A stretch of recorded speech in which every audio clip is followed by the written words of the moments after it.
रात भर ब्रजेश पाठक के आवास पर पहुंचे हुए हैं। मंत्रिमंडल विस्तार की चर्चाएं तेज हैं। उसी बीच ये मुलाकात, किस तरह से देखा जाए इस मुलाकात को?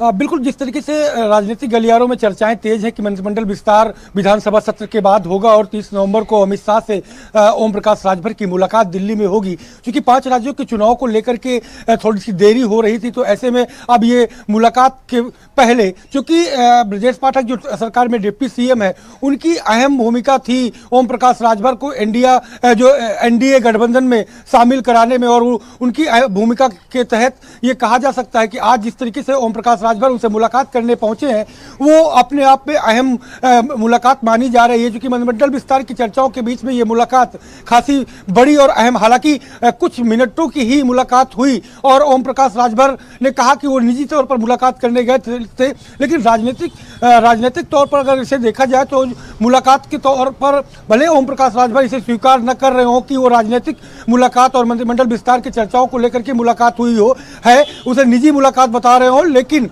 राजनीति में यह कहा जाता है कि जब तक कोई काम होता नहीं है तब तक नेता मुंह नहीं खोलते। तो और सीधे तौर पर ओम प्रकाश राजभर ने जब भारत समाचार से खास बात की तो उन्होंने कहा कि जल्द ही वो तिथि आएगी, लेकिन उसके पहले दिल्ली में जब उनकी मुलाकात अमित शाह से हो जाएगी तो उस मुलाकात के बाद वो तिथियों की घोषणा भी कर देंगे। हालांकि उन्होंने स्वीकार किया कि जल्द ही मंत्रिमंडल विस्तार होगा और मंत्रिमंडल विस्तार में वो शामिल होंगे। तो इन बातों के दौर के बीच में ये मुलाकात डिप्टी सीएम ब्रजेश पाठक से ओम प्रकाश राजभर की अपने आप में खास और अहम मानी जा रही है। संजय, मंत्रिमंडल विस्तार की खबर के बीच ये मुलाकात बेहद ही अहम है, तो क्या आप बता रहे हैं कि कुछ ही मिनटों की ये मुलाकात हुई, किन विषयों को लेकर चर्चा हुआ, मंथन किया गया, क्या उसकी कोई जानकारी है? बिल्कुल, ये कहा जा सकता है कि जो सूत्र के हवाले से खबर, जो सोर्स बता रहे हैं वो यही बता रहे हैं कि मंत्रिमंडल विस्तार की चर्चाओं को लेकर के बातचीत हुई ब्रजेश पाठक और ओम प्रकाश राजभर के बीच हुई है, और कैसे जो शीर्ष नेतृत्व है उससे मुलाकात होगी, क्या क्या मुद्दे रखे जाने हैं, उन मुद्दों पर कहीं ना कहीं आपसी चर्चाएं देखने को मिली। और उन चर्चाओं के बीच दिल्ली में भी जो 30 तारीख को मुलाकात अमित शाह से कहीं कहीं तय मानी जा रही है, और उसके बाद मंत्रिमंडल विस्तार और विभाग कौन सा होगा ओम प्रकाश राजभर के पास में, और ओम प्रकाश राजभर अपने मन का कौन सा विभाग लेते हैं। दारा चौहान जो इस में नाम शामिल है, और मंत्रिमंडल विस्तार में और 2 नए चेहरे और किसको शामिल किया जा सकता है। तो कई ऐसे अहम बिंदु थे जिन बिंदुओं पर माना जा रहा है कि चर्चाएं हुई हैं और जिसको शीर्ष नेतृत्व तक कहीं ना कहीं सरकार में डिप्टी सीएम ब्रजेश पाठक पहुंचाएंगे, और उसके बाद वहां से फैसला होगा और फिर इस मंत्रिमंडल विस्तार की तिथि भी घोषित हो जाएगी। किन किन को क्या कुछ जगह मिल सकती है मंत्रिमंडल में, संजय?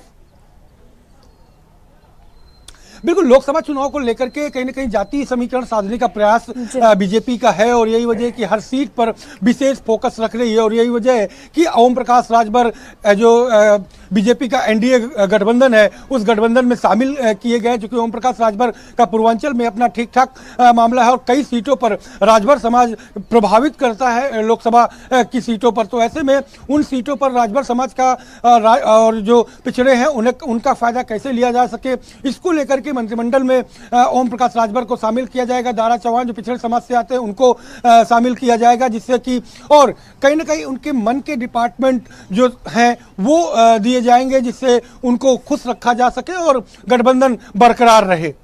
संजय, जिस तरह से भारतीय जनता पार्टी लगातार जातीय समीकरण को साधने का प्रयास करती है और एक बार फिर से चर्चाएं तेज है कि मंत्रिमंडल में जगह मिल सकती है ओपी राजभर को, तो आगामी चुनावों में कितना फायदा मिल सकता है भारतीय जनता पार्टी को?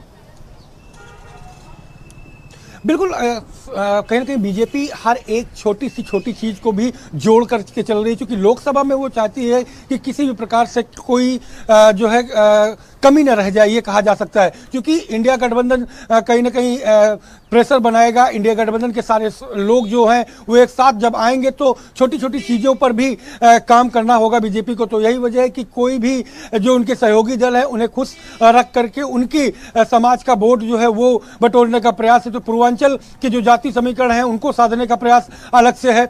पश्चिम की जो जाति समीकरण है, जाट और मुस्लिम गठजोड़ जो बना हुआ है, उसे तोड़ करके जाटों को कैसे अपने पक्ष में लाया जाए, उस पर विशेष फोकस है। यही वजह है कि हर सीट पर मंत्रियों से लेकर के वहां पर लोकसभा प्रभारी बना करके भेजा गया है। क्लस्टर के तौर पर काम किया जा रहा है। बूथ लेवल पर मैनेजमेंट कैसे किया जाए, वोट प्रतिशत कैसे बढ़ाया जाए और एक एक वोट कैसे बढ़ाया जाए, उनको लेकर के भी विधायक और मंत्रियों की जिम्मेदारी दी गई है। 2 लाख से ज्यादा वोटों को बढ़ाया गया। नए वोटर्स जो बन रहे हैं उन्हें कैसे जोड़ा जाए, अपने पक्ष में कैसे जोड़ा जाए, उसको लेकर के मिशन पूरे प्रदेश में जो है बीजेपी चला रही है।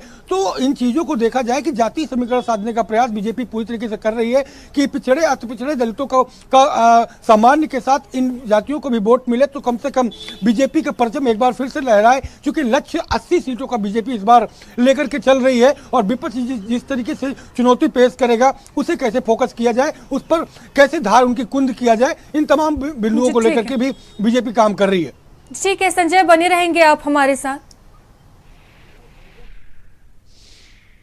कल से बजट सत्र की शुरुआत हो रही है और सरकार इस बार भारी भरकम बजट लेकर के आ रही है। इस मुद्दे पर बात करने के लिए हमारे साथ सरकार में डिप्टी सीएम ब्रजेश साहब पाठक जी मौजूद है। सर, बड़ा बजट इस बार। देखिए, ये अनुपूरक बजट है और इसमें देश के चहुमुखी विकास के लिए विभिन्न विभागों को जो विभिन्न मदों में आवश्यकता है उनको हम पूरा करेंगे और प्रदेश के विकास के लिए हम लोग प्रतिबद्ध हैं। बजट में धर्म नगरियों पर विशेष फोकस रख रही है। देखिए, सभी वो नगर जहाँ पर पर्यटन के लिहाज से पर्यटक बड़ी मात्रा में आ रहे हैं उनके लिए सुख सुविधाओं को इंफ्रास्ट्रक्चर हम